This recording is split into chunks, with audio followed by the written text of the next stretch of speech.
எம்ஜிஆர் ஷூட்டிங்காக சத்யா ஸ்டுடியோக்குள்ள போறார். போகும்போது ஒரு 4-5 நாளாக கவனிக்கிறாரு, ஒருத்தன் கையில் ஒரு சின்ன பேப்பரை வச்சுக்கிட்டு ஒரு கவரை வச்சுக்கிட்டு நின்றுட்டே இருக்கான். காரை நிறுத்துப்பான்னு சொல்லி, என்னப்பா அவர் யார் டெய்லி நின்றுட்டே இருக்காரு, அவர் என்னன்னு கூப்பிடுறோன்னு அப்படி கண்ணாடி இறக்குனாரு. தலைவா தலைவா வணக்கம் தலைவா, உன்னை பார்த்துட்டேன் தலைவா. சொல்லுப்பா என்ன விஷயம்? தலைவா அடுத்த மாதம் 14ஆம் தேதி எனக்கு கல்யாணம், உன் தலைமையில் தான் நடத்தணும்னு நான் நினச்சிட்டு இருக்கேன், பத்திரிகை கூட அடிச்சுட்டு வந்துட்டேன் அப்படின்னு எம்ஜிஆர்கிட்ட அவன் காட்டுறான். எப்படின்னு தெரியலையப்பா, ஷூட்டிங் இருக்குமா? ஐயா நீங்க வந்தா மட்டும்தான் தாலி கட்டுவேன், இல்லாட்டி நான் தாலியை கட்ட மாட்டேன், உங்களுக்காக வெயிட் பண்ணுவேன்றான் அந்த தொண்டை. உன்னை வந்து சரி பார்ப்போம் அப்படின்னு சொல்லிட்டு டிரைவர்கிட்ட கொடுத்து எனக்கு ஞாபகப்படுத்துங்கன்னு சொல்லிட்டு காரு உள்ள போயிடுச்சு. நாட்கள் உருண்டோடுகிறது, யாருமே இவருக்கு ஞாபகப்படுத்தவில்லை. இப்ப சீனை கட் பண்றேன், இப்ப அங்க காட்டுறேன். எங்க அந்த கல்யாணம் நடக்க வீட்டுல அவன் தாலி கட்டாம உட்கார்ந்துருக்கான்.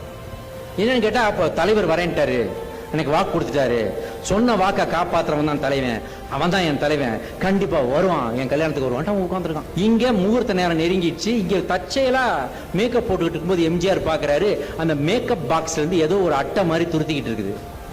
இது என்னதுன்னு எடுத்துக்காரு. மேக்கப் மேன், அது ஏதோ ஒரு பத்திரிக்கை மாதிரி இருக்கு. என்னையா பத்திரிக்கை? அதான் அன்னைக்கு கூட உங்ககிட்ட கொடுத்தான்ல, அதே என்கிட்ட சொல்லல. என்ன தலைவரே, அது ஏதோ கிராமத்துல அவன் கல்யாணத்தை வச்சுக்கான், அதுக்கெல்லாம் எப்படி இருக்கும்? யோ அறிவு இருக்காயா, அன்னைக்கு நம்ம சொன்னோம்ல வர்றேன்னு, எடுறா வண்டிங்கிறாரு. மழையோட கார் பயணம் செய்கிறது.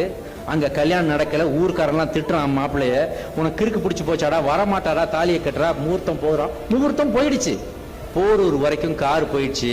மழை கொட்டு கொட்டுன்னு ஓடிட்டு இருக்கு. டிரைவர் வண்டி நிறுத்திட்டார். ஐயா இதுக்கு மேல டயர் சிக்கிக்கும் போகாது, சகதியா இருக்கு. அப்ப நான் எங்க போகணும்? இதோ இந்த வயலெல்லாம் தாண்டி உள்ள தெரிஞ்சு பார்த்தீங்களா குடிசை, அங்கதான் அந்த வீடு இருக்குன்னு நினைக்கிறேன், அட்ரஸ் அதாங்க. வேட்டியை மடிச்சு கட்டிக்கிட்டு சகதியில இறங்கி நடக்கிறான் தலைவன்.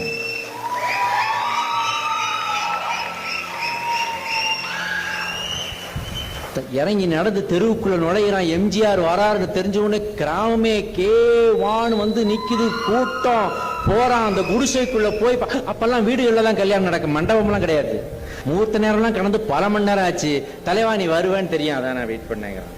ஏன்ப்பா சொல்லக்கூடாதப்ப ஒரு நாள் ஞாபகப்படுத்தக்கூடாதா? இல்லையே நீங்க சொல்லிட்டீங்களே நான் வரேன்னு, அதுக்கப்புறம் இனிமே இங்க வந்து நிக்காதுன்னு சொல்லிட்டீங்களே, அதனாலதான் நான் வரலங்கிறான். அப்படி மெய் மறந்து மெய் விதிர்த்து கண்கள் குளமாகி கையிலிருந்து கொண்டு வந்த பணக்கட்டை அவர்கள் கையில் கொடுத்து அவர்களுக்கு தாலிச்சரடை எடுத்து கொடுத்து கல்யாணத்தை நடத்தி வைக்கிறார் புரட்சி தலைவர் எம்ஜிஆர். முகூர்த்தம் போயிடுச்சேன்னு சொல்றாரு.